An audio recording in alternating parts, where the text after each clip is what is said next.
UP assistant professor विज्ञापन संख्या 51। इसका एग्ज़ाम जो पहले 2025 में हो गया था, उस एग्ज़ाम में जो जीएस के सवाल पूछे गए हैं उसी पे हम लोग चर्चा कर रहे हैं।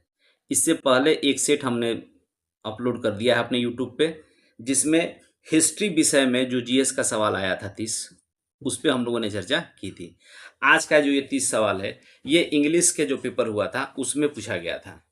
तो चूंकि जीएस हर एक पेपर में आएगा, चाहे वो विषय कुछ भी हो, तो इसलिए जीएस हम देख लें कि आखिर में उसमें 30 सवाल क्या क्या आए थे। तो चलिए स्टार्ट करते हैं आज का सेट। देखिए, पहला सवाल है कि भारत का पहला सौर मिशन आदित्य L1 कब प्रक्षेपित किया गया था। तो ये जो मिशन है ये प्रक्षेपित किया गया था सितंबर 2023 में। एक बात ध्यान रखिएगा लोग कि चूंकि एग्जाम 25 में हुआ था, इसलिए इसमें 23 या 24 के करंट अफेयर्स आपको देखने को मिलेंगे।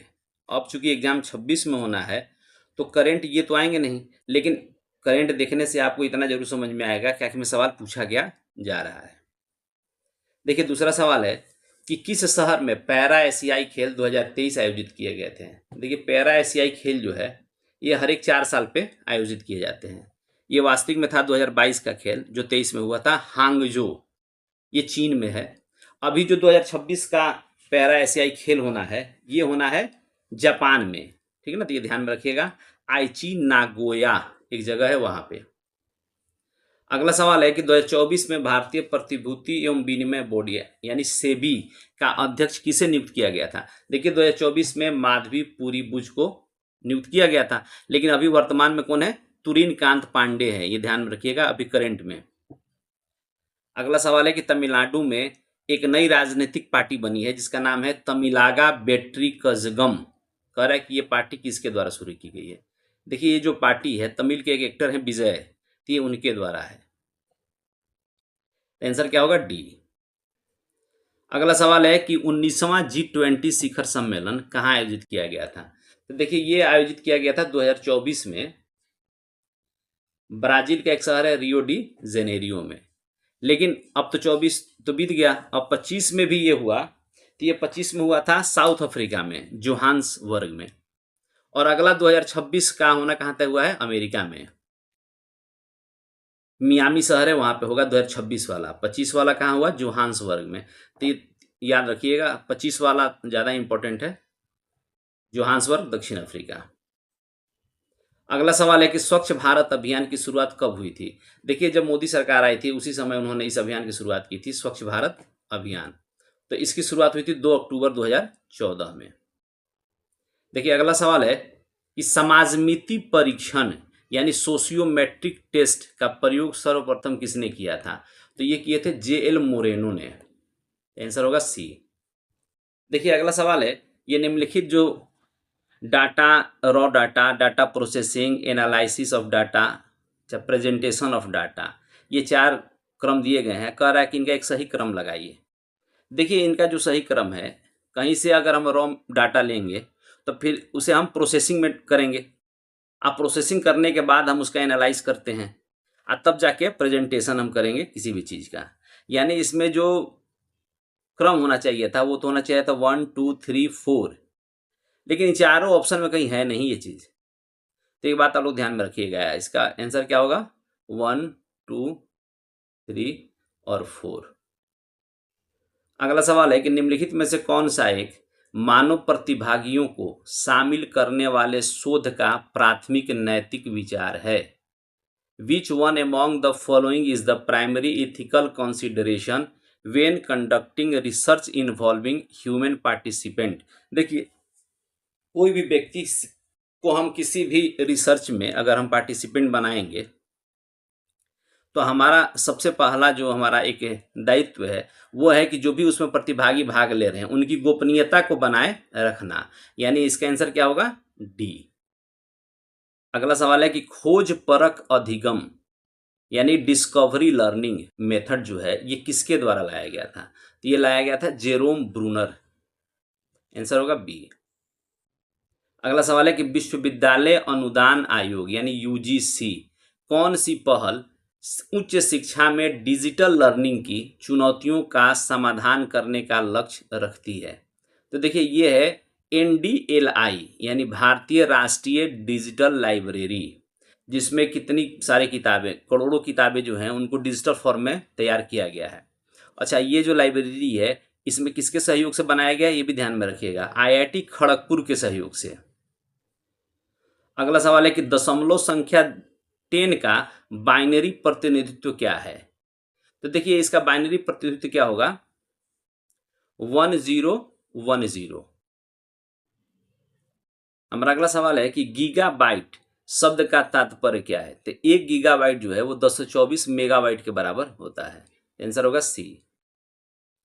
अगला सवाल है कि आंकड़ों की गणना हेतु निम्न में से कौन सा साधन प्रयुक्त होता है? देखिए 4 ऑप्शन दिए गए हैं, MS access, Google doc, MS PowerPoint और MS एक्सेल। तो हम जनरली इसमें यूज करते हैं MS एक्सेल का। देखिए अगला सवाल है कि इनमें से कौन सा इनपुट डिवाइस है? तो कंप्यूटर में इनपुट डिवाइस में आएगा क्या, बार कोड रीडर। आंसर क्या हो जाएगा, ए।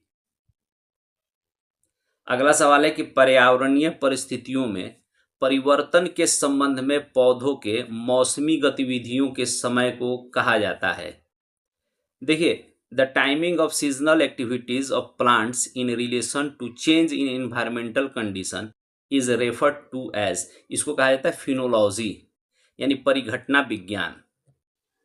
देखिए हमारा अगला सवाल है कि कार्टाजीना प्रोटोकॉल निम्नलिखित में से किस एक से संबंधित है? ये जो कार्टाजीना प्रोटोकॉल था ये संबंधित था लिविंग मॉडिफाइड ऑर्गेनिज्म से संबंधित। आंसर होगा सी।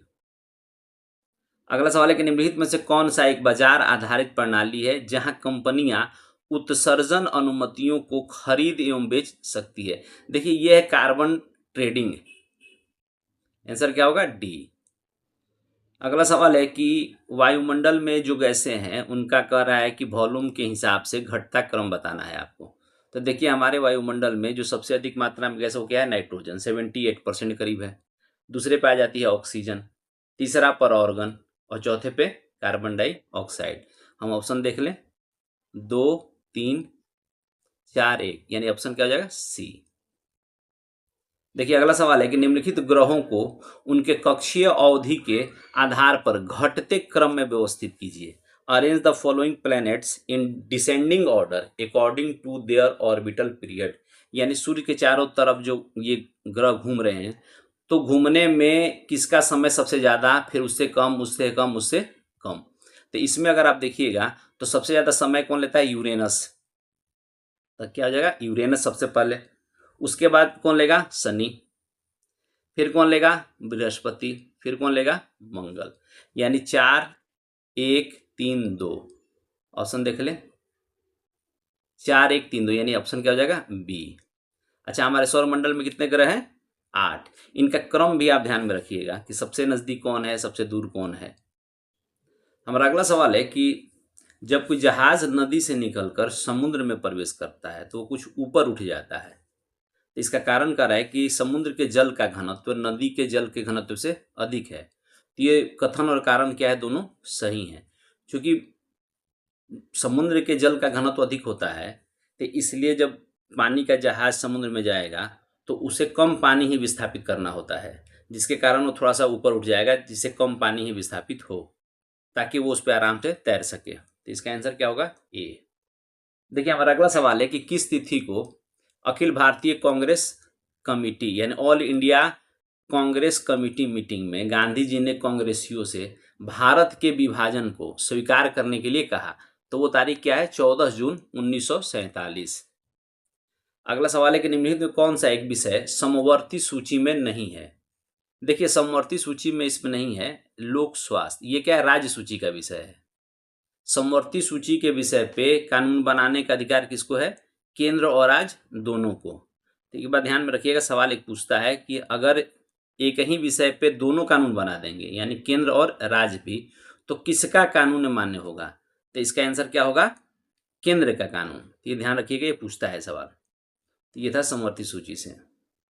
अगला सवाल है कि मेगास्थनीज किसके दरबार में राजदूत के रूप में आया था? देखिए ये मेगास्थनीज जो है ये सेल्यूकस का राजदूत था और ये आया था चंद्रगुप्त मौर्य के काल में। और इसकी प्रसिद्ध पुस्तक है, उसका नाम क्या है, इंडिका। ये भी ध्यान रखिए, सवाल पूछता है। देखिए हमारा अगला सवाल है कि राज्यों में द्वैध शासन किस वर्ष लागू किया गया था? वो लागू किया गया था 1919 के एक्ट के द्वारा। अगला सवाल है कि भारतीय संविधान के किस अनुच्छेद के तहत शिक्षा के अधिकार को मौलिक अधिकार के रूप में गारंटी दी गई है? तो देखिए जो शिक्षा का अधिकार है इसको मौलिक अधिकार बनाया गया था आर्टिकल 21A। अच्छा, कौन सा संविधान संशोधन हुआ था? 86वां। ये भी ध्यान रखिए, सवाल पूछा हुआ है 2002। अगला सवाल है कि किस संविधान संशोधन द्वारा सहकारी समितियों को संवैधानिक दर्जा प्रदान किया गया? देखिए उसके लिए अमेंडमेंट किया गया था 97वां संविधान संशोधन 2011।